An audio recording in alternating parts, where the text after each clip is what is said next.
With Dr. Church dead and Project Freelancer finally at a rest, it was hard to see how the story of Red vs. Blue could possibly continue any further.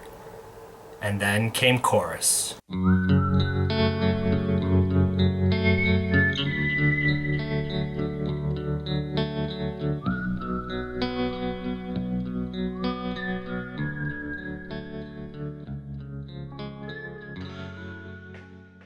Before I begin on Chorus, there are two other things I need to go over briefly, and those are the two miniseries MIA and When There's a Will, There's a Wall. But even though I've been pretty thorough about presenting all things RvB, I have admittedly never watched either of them, for a couple different reasons. One, they're both really obscure, and I didn't even know they existed until I sat down to do the deep dive on this project. Two, unlike the past miniseries I've covered, these two really have nothing to do with anything that's going on in the entire RvB lore and can easily just be their own separate things. And three, and I admit this is a very petty reason, but they were both kind of shot around the time of Season 9, which I fucking hated. That entire time period of Rooster Teeth is just really near the bottom of the ladder for me. But who knows, maybe I'll go back and revisit him sometime and give an honest opinion at a later date. We'll see. Season 11 was once again the beginning of a brand new arc for the show. Not only were we now using a new game engine with Halo 4, but after 10 years at the helm of the show, Burnie Burns stepped down as showrunner and handed the reins off to relatively new employee Miles Luna, who had previously done writing and machinima work for seasons 9 and 10. Season 11 is one of those seasons of a show that you have to go back and watch more than once just to remember what happens, let alone figure out what's going to happen.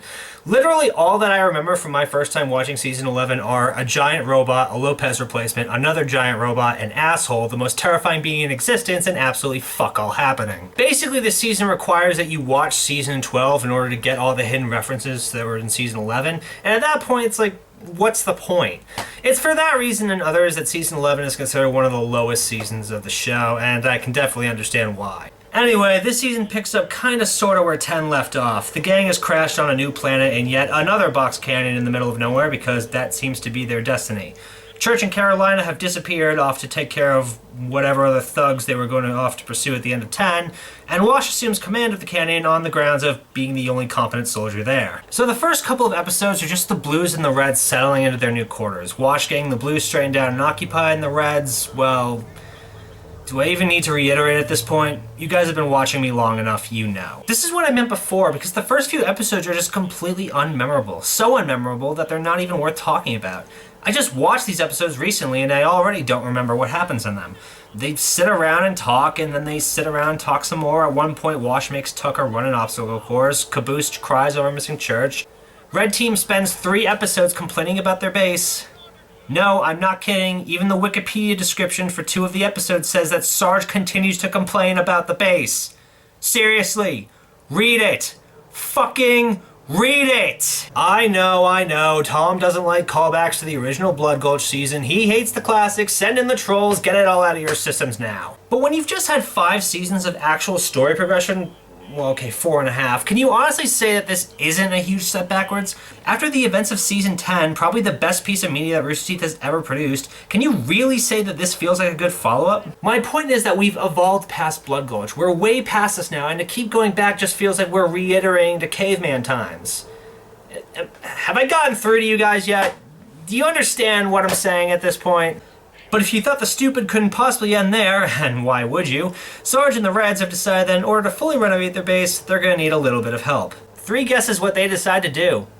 The first 2 don't count. Hey, Sarge, didn't we recover an old robot building kit from the crash? Sure did. I believe we may be able to use this robot kit to build some sort of robot. Was it robot? Did you guess robot? Did you guess robot? You guessed robot? Oh, you guys are so good at this. So smart. Is anybody else getting tired of this shtick?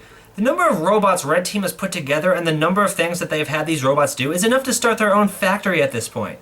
Hell, if I had a robot that did half of the things that Lopez has done over the course of the show, I'd consider early retirement. Go to Tampa. Let the bot handle things. But hey, 3rd time's the charm, right? One of these days they're bound to get it right. Hola. You've got to be kidding! This is the very popular definition of insanity. They do the exact same thing over and over and they expect a different result every single time. And every single time, the fucking robot is Spanish. How is the fucking robot Spanish every single time? Why do these godforsaken robot building kits only come equipped with one speech unit that's not even the same fucking language as the army it's being sent to? Is it some kind of sick, twisted joke on the manufacturer's part? Is there a robot somewhere in the Spanish army that only speaks English? What the fuck is going on? He's not doing anything. Maybe he's stupid. Wait, what? Comprehende? See? Well, he knows what we're saying, so I guess he's just stupid. It's literally the exact same... What am I doing? I'm trying to speak logic to Red Team. Clearly that does not work. So anyway, Dos.0 goes to help Wash with the radio tower and actually gets it online, allowing them to call out for help. Their call is answered by none other than Donut, who promises help is on the way. Don't worry, guys. No matter how deep the bush, Private Donut always finds his man. Yay, they'll be off the planet in no time. Wait, why was Donut not with them? Is he not considered a member of Red Team anymore? And if he is this technically considered desertion? So things start to look up for the Reds and Blues. And then this happens. Now, why are my manners? I haven't even introduced him. Introduced who? Freckles! Come!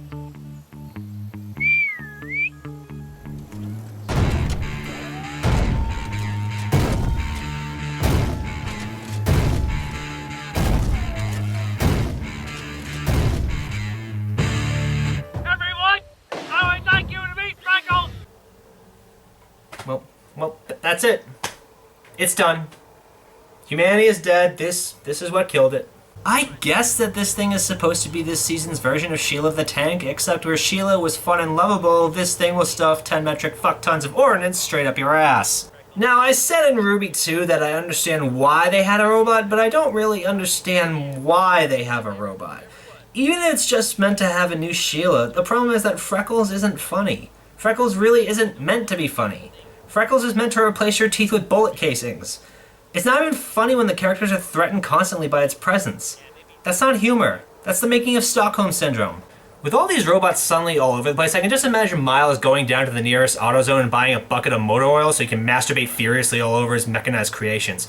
This season would be Kaylee from Firefly's wet dream. Anakin Skywalker would have a field day with all this machinery. The Reds start spying on the Blues with their new weaponry, but upon seeing the kind of setup Wash has the Blues put through, Simmons decides to hang out at Blue Base for a while. Sarge is naturally not happy with this development. It's just as I had predicted. The enemy has finally shown its true colors, and that color is pound 0000FF. What? Blue! Blue! It's red versus blue all over again! Oh no. So yeah, all that great character growth Sarge has gone through over the last couple of years, all the development the Reds and Blues have had in regards to trusting each other and working together as one unit, yeah, let's just throw all that out the window and restart the original premise, which hasn't truly been in effect since around season 7 or so. What has been the point of the last 3 years of development if we're just going to throw it all out the window the first chance we get? You spent all this time moving forward only to come crashing to a screeching halt to go backwards. Like, what am I even doing? I'm screaming at a brick wall at this point. It's ridiculous. While all this has been going on, Wash and Tucker have been at each other's throats over how Blue Team is being handled, with Wash's history of being backstabbed and paranoid versus Tucker's habit to not give a fuck. This storyline is the one saving grace of this season, because it shows that despite how far Wash has come, he still can't let go of his freelancer side, and also shows Tucker as this is the beginning of his arc where he begins to accept more responsibility. I'm actually kind of amazed it took them this long to do this dynamic, considering they've been together for at least a couple years at this point, according to the book. Ah, yes, the book. Let's talk about the book for a second. The Red vs. Blue Ultimate Fan Guide was Burnie Burns and Ed Revis's attempt to give us a detailed and thorough construction of RvB lore, given the bare facts, and help viewers kind of get a better understanding of the world of Red vs. Blue. Let's dive into this thing, shall we? First thing I want to point out is that apparently the counselor was the one who suggested that Tex go to Blood Gulch after Church got blown up, on the grounds that her profile suggests that she would protect Church from harm. First of all, great fucking job with that plan. You really nailed that one. Second, I don't think Tex was really interested in protecting Church, seeing as how she took almost every opportunity to go off by herself. I mean, fuck, right after their first reunion, she immediately wanted to jump on the next ship out of the canyon. They had to virtually strong-arm her to stay. Third, given the fact that the meta was hot on Tex's ass from the minute she left the ship, and you guys clearly knew about the meta, wouldn't that have just been even more risk? Also, considering that Tex was unpredictable at best and extremely volatile at worst, and not to mention the fact that she was a fucking AI, a fact that I'm unsure if the director ever fully briefed him on, I don't think a psych profile is really the best indication of how this is going to go down. Bottom line, the counselor is a fucking idiot. Why is Wash listed on Blue Team over Freelancer, but Tex isn't? I mean, yeah, they hired her for her services, but come on, she's an honorary member of Blue Team. On that note, Sister was a member of Blue Team. So was Sheila, technically. I mean, she was their fucking tank. I'm just saying, if we're not going to put Tex and actual members of Blue Team in the Blue Team section, then Wash, who was a freelancer long before he joined the Blues, should be with the freelancers as well. It's only fair. Also, I love that Tex and Carolina get like a page each. Barely even. Pretty sure you could write an entire college dissertation on their importance to Red versus Blue, and all they get is a one-page blurb. That makes sense. Really showing your love for these characters. And why the fuck is Carolina like 6th on the list here? She's Freelancer's top agent. She's after York, Maine, and the fucking counselor? Really? Oh no, sorry, not Maine. The meta. Because why give any characterization to who Maine was as a person before he became the meta? That would just be silly. Wow, North and South can't even get their own separate pages. I know twins have to share everything, but this is ridiculous. And basically it says that South bummed everything off her brother when he died. This girl gets absolutely no love. Oh, and get a load of this crock of horseshit with CT. She was motivated by her low ranking on the leaderboard. That was her reasoning for betraying Freelancer? Fuck you. That completely contradicts her entire story arc in Season 10. Were the writers even paying attention to what they were writing here, or were they just too busy blowing each other on mounds of money? Okay, this is something I never got. What effects, if any, were inflicted on Wyoming when Gamma self-ejected from his head? I only ask this because when we met him in the Freelancer arc, he didn't act any different than how he did when we saw him in Blood Gulch. Help me out here, RT. What's different about him? You can't just tell us that he's different, you have to show us. God, even the section on the Reds and Blues are dull. After 13 years, you couldn't give us, oh, I don't know, ages, birthplaces, hell, maybe even Sarge's actual fucking name, anything like that? Like, this was their chance to have fun with it and explore the deeper histories of these characters, and they just don't. It's all stuff we either already knew or could have correctly guessed given their characters. I do like the idea of Vic actually being an AI, though. That I will give them. In hindsight, that does explain quite a bit. And on top of that, there's no Captain Bushflowers, no Junior, no Crunchbite, no fake CT, none of the AI, which is really weird. I mean, they get little blurbs with their freelancers, but come on, they kind of deserve their own pages. And most offensive of all, no 479er. I mean, what the fuck, dude? As to the rest of this, well, we've got map information, which stands to be nothing more than map summaries, and on maps like Sidewinder, probably the most mysterious location in the series, some deeper world building would have been appreciated. We've got Donut's journal, which is out of order. Donut didn't get the pink armor until after he got the grenade stuck to his head. There's a how-to for robot building written by Sarge, which is about as nonsense as you'd expect. There's fanfiction from Simmons that I quite frankly don't give a shit about. We've got kill counts and various statistics, which I guess are accurate. I don't know. I can't keep count of every son of a bitch that gets thrown out there. Someone who's good with numbers can verify if this is right or not. And we get bonus scenes, journals from the New Republic lieutenants, an interview between Tucker and a UNSC officer about the Sandtrap offenders, the trial against Grif during his time at Rat's Nest, the meeting between Church and Allison, which, if you read it as Blood Gulch Church, it works fine, but if you read it as the director, it really feels awkward. And most interesting of all, we get a conversation between Wash and the counselor that led to Wash joining Freelancer. This stuff is the most interesting parts of the entire book, and it's the only time where the writers allow themselves to dive into the undertones of the story. If only they did that for the entire book. But I will give them credit. They did, at long last, put an official timeline into Red vs. Blue. So first thing I need to point out is that Carolina was born 29 years before Season 1, so that would put her in her mid to late 20s in the Freelancer arc and mid to late 30s in the later season. Also, apparently the distance in years between the end of Freelancer and the beginning of Blood Gulch is 1 year. So when they said many years ago, what they meant is less than a decade. Then I point your attention to the Blood Gulch Chronicles itself, which apparently took place over the course of 2 years. Season 1 was 1 year, and 2 through 5 were another year, which makes sense in one way because Season 2 through 5 don't really have any breaks, it's just constantly rolling. Each season's ending leads directly into the next season's beginning, whereas Season 1 and 2 had that 3-month gap between them. But then you think about it, the fact that Blood Gulch was only 2 years, and things don't add up. For starters, when we went back in time, we got the impression that the Reds and Blues had been there for a good while, and that Church was a recent arrival having transferred from Sidewinder. And then in seasons 3 and I think 4, both Reds and Blues kept saying that they had known each other for 3 years and had been involved with Blood Gulch for 3 years. Act like our team is okay, and we have everything under control. Please, I've been putting on that act for like 3 years now. Is it getting dark? We should get inside. It hasn't gotten dark here in 3 fucking years, asshole. The events of Recreation and Revelation take place in the same year. Again, makes perfect sense to me. Recreation could not have been more than 1 to 2 weeks tops, which leaves plenty of room for Revelation. But then there's this part. Apparently, Epsilon was in the memory unit for 2 years. 2 years! I mean, I knew that obviously some time had passed in between the end of Revelation and the end of 9, but 2 years? Where the hell were the others all that time? Obviously, they weren't at Valhalla because they would have found out about Donut and Doc a lot sooner. Were they just roaming the planet like space hobos for 2 years? Were they holed up in a different canyon? How did Carolina even find them? This doesn't make any sense. But the grand finale here is that once we get to the present arc, they just give up. As far as they're concerned, time stopped once the director committed suicide. It's just gone. So yeah, the RvB Ultimate Guide, it's an okay read, and I admire the attempt, but I have to knock points off because although it is the Ultimate Guide, they really missed a lot of opportunities to really get into the meat of the characters and the worlds that they set up. Oh, and in case you were wondering, no, there's no article on Armorlock. Trust me, I looked thoroughly. They don't refer to the term once the entire book. Whatever. They don't give a shit, I don't give a shit. Anyway, back to Season 11, the season that just keeps on giving. The Reds show up to declare total war on the Blues and on Simmons, and in the confusion, Wash and Tucker accidentally transfer command of Blue Team over to Caboose, with Freckles ordering everybody to obey Caboose or die. So basically, this turns into every shitty what if Caboose ran everything fanfiction with no other redeeming quality other than a giant robot that will threaten to kill you if you disagree with him. They actually did this in their show. This is an actual plot that happened. And as if that isn't bad enough, Donut finally arrives with Doc and the original Lopez, or just his head. Wait, why does he just have his head?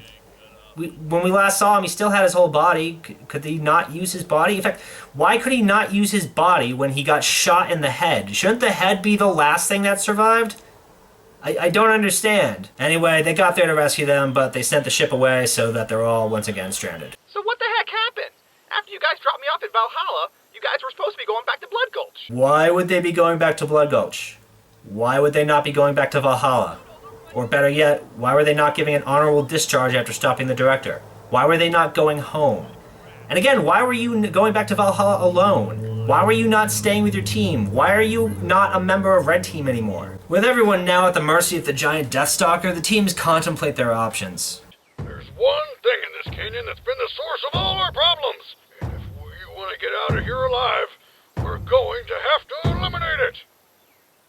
Boys, we've got to kill Freckles.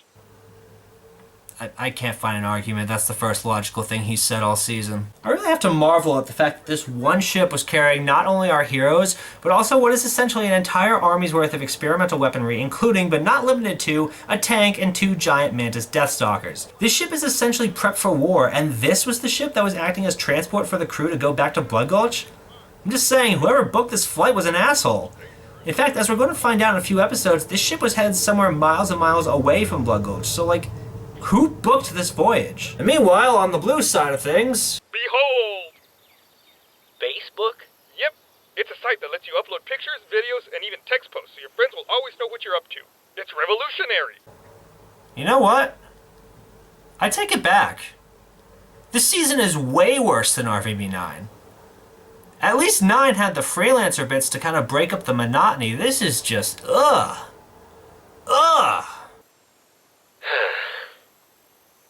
Did you know I was one of the worst freelancers in my squad? I was known for getting a grappling hook stuck to my balls. Now's a decent time to talk about Wash. As a former freelancer and the only one in this current group whose backstory has been properly explained, at least until season 14, Wash definitely ranks among the most complex characters of the show. When we first meet him, the guy has pretty much given up on life. He's just going through the motions of being a soldier, harboring a secret that could bring down his employers, and waiting for the day he can get his revenge.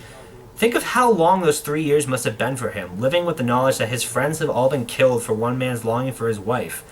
Think of how when he was among the freelancers, he was the butt of every joke. He was constantly picked on and harassed. Think of how an AI filled with a living human's memories literally committed suicide in his head. No wonder this guy's so fucked up. He's a psychology major's wet dream. And then the Reds and Blues come along, and as dumb as they are, as incompetent and lazy and everything that he has never known, it's an environment where he's allowed to relax and be accepted. And yet he still can't let go of that old self, and the two sides constantly clash. Even now, talking with Tucker, there's still that side of him that can't let go of who he was. It's a really interesting dynamic that never really got fully explored with Tex when she was with them. Wash is learning how to be human again, but still holds on to that freelancer side because, let's face it, you never know when you need a freelancer on your side in this universe. And here he is, putting his humility on the line to remind his team that he is their friend, and for better or for worse, he wants to give them what he never had, a good leader and a good friend. And I think just by putting his pride aside and giving into his humanity, trying to make things right with his friends, I don't know, I have a lot of respect for Wash as a character and how far he's come. Red vs. Blue doesn't really allow their main characters to evolve that much, and Wash is the closest thing to any actual complexity that the main series has. I mean, I know Church has his whole thing with Tex, but his girlfriend issues just seem so minor compared to the evolution Wash has gone through. And it works. Caboose transfers command back to Wash, and Freckles finally stops trying to kill everyone. But as the teams continue to deal with their situation, the plot is slowly but surely beginning to creep up on them. Unfortunate. This is Locust, voiced by Gray Haddock, and if the name alone doesn't put the fear of God into you, then literally everything else about him will. This guy is terrifying, even more so than the meta was, because while the meta was pure power and rage, this guy is cunning and intelligence. With the dark colors, the cloaking device, and the ominous Darth Vader-esque voice filter, this is easily the scariest being Red vs. Blue has ever introduced. No, seriously, I'm legitimately terrified of this guy. That's one of the things I really give the Chorus trilogy credit for. They made a villain that is so terrifying, that has such an ominous, looming presence just simply by being there. You feel unsettled whenever he's on screen, like something's right behind you ready to snap your neck. I really have to give them credit for how they handled Locust, especially in seasons 11 and at least the early parts of 12. And at that moment, he attacks with his merry band of homicidal killers, and just when he's about to take the kill shot, he's interrupted by... Hiding out in the... Run! You know what, I'm gonna need a minute. Just hold on 1 second.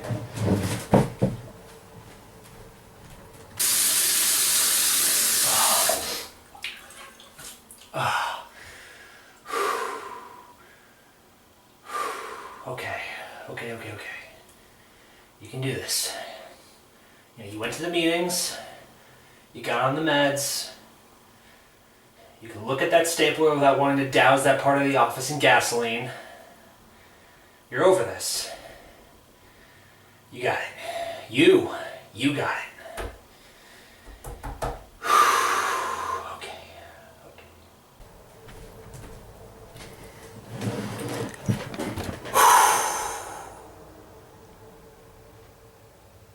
Okay. This is Felix. Oh no. Felix is an idiot. Fuck off! Who talks a lot. Aren't you one of the rebels? No, I'm a freelancer. No, I mean I'm a mercenary. You know, a gun for hire. Wow, it's like Deadpool. Never existed. Instead, we got the guys who wrote X-Men Origins. I don't know what it is about characters voiced by Miles Luna that make me want to punch a raccoon in the dick, but he does a really good job of getting that level of anger out of me. It's not even that I dislike him as a person. I actually think he's pretty funny, and I enjoy him whenever he's on the podcast. And I don't really hate John, he just annoys me on a spiritual level. But this guy, this fucking guy. Okay, imagine for a second a blank human being. Now take Deadpool and strip him of everything funny and endearing. Combine that with the annoyingness of Jar Jar Binks, Skids and Mudflap, and these two fuckers from Resident Evil 5. Put a stupid fucking helmet that looks like the sideways representation of the female anatomy on his fucking head, and voila, you get Felix, the most irritatingly loathsome character Red vs. Blue has ever introduced. And coming from a show that brought us a talking bomb, a dude bro AI, and God's perfect idiot, that's saying a hell of a lot. On first glance, you might see him as a casual character. It doesn't make much of an impression, but somehow enjoyable. Oh, do not be fooled, my friends. God has never blighted humanity more than the day he put the idea of Miles' overinflated self-insert into the writer's head. Every time I see this fucking monstrosity, I have to wonder what mortal sin I committed to be cursed with this cunt creature for 3 years. He is a genital award on the cock of RvB culture. Hughes and Lindelof look at him and suddenly don't feel bad about writing Paolo and Nikki into Lost. Though Loft in Video Game High School had more credibility than this jackoff. I hate him so much I'd rather deal with Titus from Final Fantasy X while he's getting fisted by Snow from Final Fantasy XIII. There's absolutely nothing redeemable about this Deathstroke wannabe, and every single fucking time I have to listen to him talk, I want to stab him and throw with that garden spade just to watch him bleed out and die. Fuck you! I hate you! I fucking hate you, piece of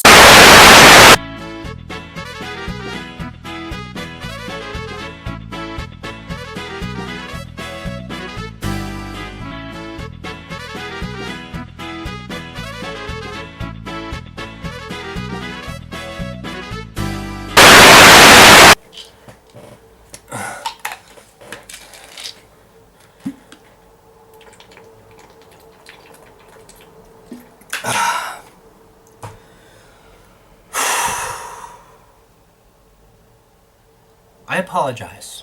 I have a lot of feelings about this character. Very few of them positive. But I'm better now. And we can continue. Anyway, Felix informs our heroes that they have crash landed on the planet Chorus, which admittedly is one of the simpler but cooler names I've ever heard for a planet, and that they've landed smack dab in the middle of a civil war between the Federal Army of Chorus, the official government, and the New Republic, which is the government that wants to take over and make the planet better, or at least that's from their point of view. Felix is a mercenary on the side of the New Republic, while Locus is the merc for the Fed side. The Reds and Blues are now caught in the middle of it, and their only hope is to hold out long enough for the New Republic to get reinforcements to them and get out. A plotline that goes in a serious direction with conflicting moral consequences and a view of war that's not painted in black and white and shows that there's no right or wrong answer to it. Alright, RT, I'm game. Let's see where you go with this. So once more, the Reds and Blues prepare themselves for war, getting ammunition, prepping the tank, although this time there seems to be a tad more urgency to it. I think it's because before they always adapted a fuck it, just try not to die policy, and this time they're actually putting serious effort into preparation and planning. I mean, on the one hand, it's great that the writing is taking such a serious, realistic tone with this, but on the other hand, an army full of regular soldiers led by a sociopathic merc kind of seem like a step down from the diabolical O'Malley and the unstoppable Meta. Then again, the Reds and Blues' history of being able to combat threats ranges from impossible to subjectively competent depending on who they're up against. So, we'll see. I've got a cube set to B. I can throw it like so. Yeah, hey, wait!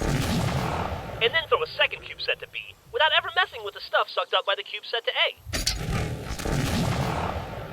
Once again, something happens in RvB that just confuses the shit out of me. Okay, so Doc gets transported by the warp cubes and doesn't return, which seems to indicate that humans are not meant to travel by these cubes. Yet, as we see later on, half of next season is spent with them using these cubes to teleport all over the planet. So, what happened here? Why didn't it work for Doc? Did he just fall out of range? Or just plot reasons that they couldn't figure out a way around? Seriously, what happened here? I don't understand. You may be wondering why I haven't devoted a whole lot of time to talk about the DOS.0 character of this or the storyline involving it. Honestly, there's really nothing to say. It's a storyline that goes nowhere, does nothing, the character goes nowhere, and means nothing. Even his breakdown and transfer into CC feels inconsequential compared to everything else that's going on.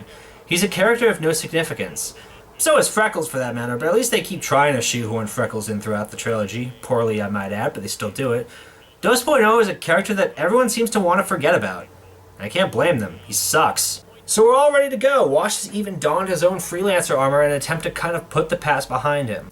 Anyway, looks like we're all set and ready to get the jump on the bash. Shit, they're here. You and what army? The Federal Army of Chorus. Well, I guess I walked right into that one. So this is probably the first fight since animation began in RvB that has been purely machinima. And I'll be honest, the choreography for this fight is really, really good. Everybody plays some kind of a role, whether it's the Reds in the tank, Donut taking out Lopez 2.0 in the CC body, Tucker using the knowledge he learned from the obstacle course to get Freckles the power he needs. Everyone plays a part.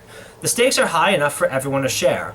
And it's actually kind of refreshing to see a fully machinima fight again without any fancy CGI shenanigans, just using the Halo map and the equipment to their advantage. And it looks like things are going well. And then this happens. You can't. Wash! Shit!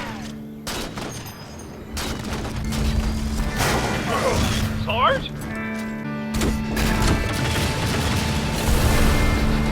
Freckles down! For the new Republic!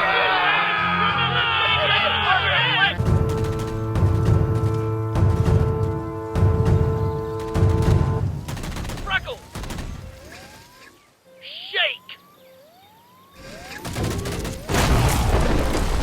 Hey, no! What are you doing?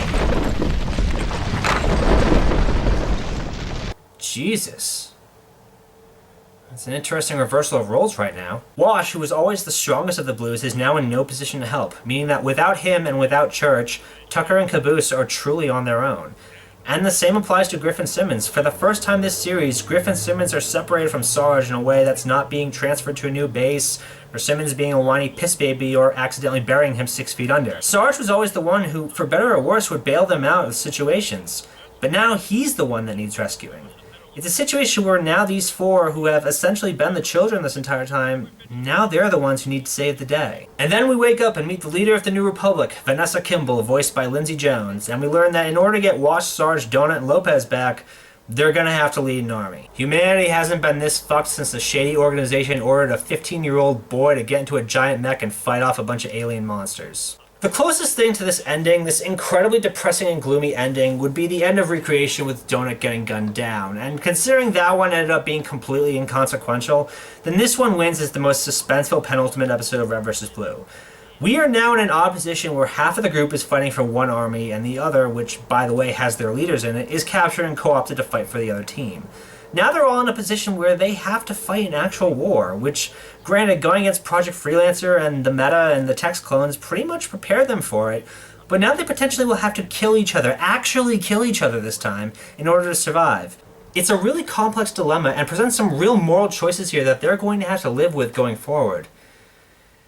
It's just a shame that the writing for this trilogy is so piss poor and it doesn't really take advantage of that. So to recap, the main events for this season are a giant robot that gets destroyed, never repaired, a Lopez replacement that will never be addressed ever again, a Facebook knockoff that will never be acknowledged in any way whatsoever past this season, a missing medic that will remain missing for about 2 years, and finally, a civil war that will become the focus for the remainder of this trilogy that only takes up the last quarter of this season. Nothing happens for an hour and a half of this season's 2-hour runtime. 90 minutes out of 120 are spent with completely useless bullshit. I mean, okay, I get it. They were trying to take this series back to its roots with the box cannon and the warring team, so the problem is that every single fucking time we try to go back to how Red vs. Blue used to be, it just turns into a boring, unwatchable, loathsome mess. It didn't work for RvB 9, and it doesn't work here, so can we please stop trying to relive the glory days and just keep moving forward?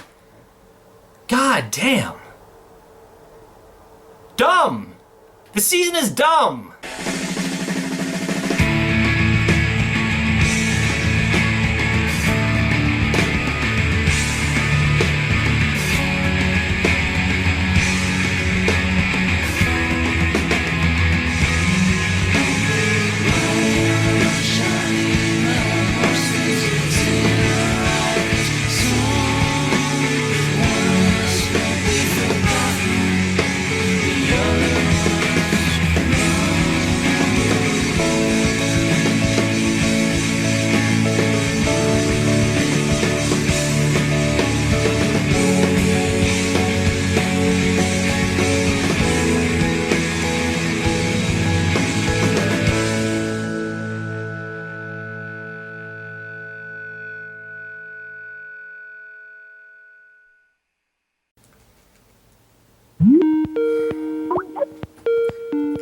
Hello. Hello, Tom? No, it's the Irish one. He's busy recording right now. Dom. Okay, Dom, listen. There's not much time. Listen, I need you to tell Tom something. Remember that shadow figure that forced him to read all that shit before? He's had to read a lot of shit over the years, mate. You're gonna have to narrow that one down for me. The Last of the Vampire books and Homestuck. Remember when you got really drunk and buttered the stairs? Oh, yeah. Oh, that was a fun night. Look, turns out it was actually a rampant AI from Never Dimension. Long story. Point is, I caught it, and it let slip some information.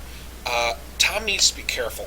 He's upset some very powerful people, and they are probably going to try to shut him up soon. Oh, come on, you're the fucking Elite Four and you're still using Sand Attack. Get the cock out of your mouth and fight me like an actual final boss, you useless wanker. Are you playing Pokemon right now? What? Yeah, wait, listen, mate, I gotta go, alright? I'll make sure to pass the message along. Don't.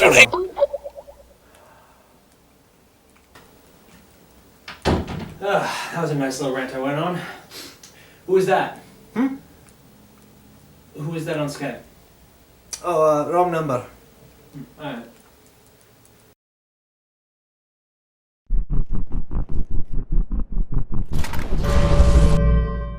I demand you release me from this primitive containment unit. Fuck you, no.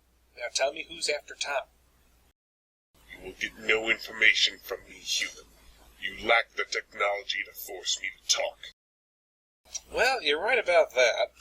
But I do know AIs feel pain. So, why don't I just, rub this across your hard drive for a few hours and see where that gets me.